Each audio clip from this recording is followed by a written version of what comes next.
Hey, so you are having trouble understanding domain and range or of a sine function and sine inverse function. So just let's read over this carefully. So for a function to have an inverse, it must be 1-to-1. So that's kind of just the definition of inverse, is that you have to have a 1-to-1 function. To define the inverse function, we restrict the domain of the sine function.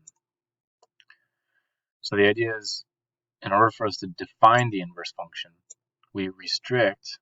And so the idea is the content or the object that we're talking about at first is the inverse function. But we're talking about how do you define it. And so in order for us to define it, we first have to actually talk about the sine function. And so we restrict the domain of the sine function to the interval of this answer. So the idea is you're saying, no, this is the range or the domain or whatever. The idea is, I think what's happening in your mind, you're thinking of the domain and range of the inverse sine function. So let me just quick show you a graph. So this is the sine function.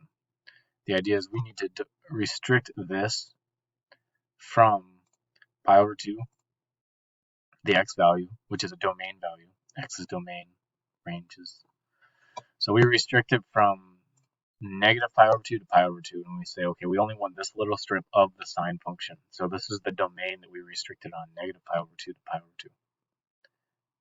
So we're talking about the sine function, and we're restricting the sine function domain.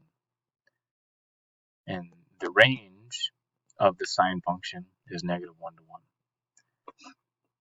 If you then wanted to go ahead and graph the sine inverse function, then the sine inverse function has the range of negative pi over 2 to pi over 2. But we're not talking about the sine inverse function anymore whenever they're asking you this problem. They bring it up at the beginning, but we are talking about the domain of the sine function. They're saying, what is the domain of the sine function that you need to restrict? What is the domain of the sine function that we need to restrict? Not the domain. They don't say, what's the domain of the inverse function? They say, what's the domain of the sine function?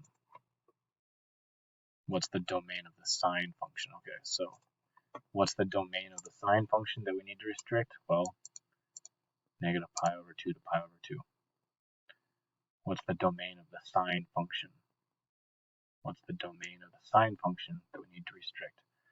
And so that's the domain of the sine function, and that's what we restrict it to. Once you restrict it to that, once you say x can only be between negative pi over 2 and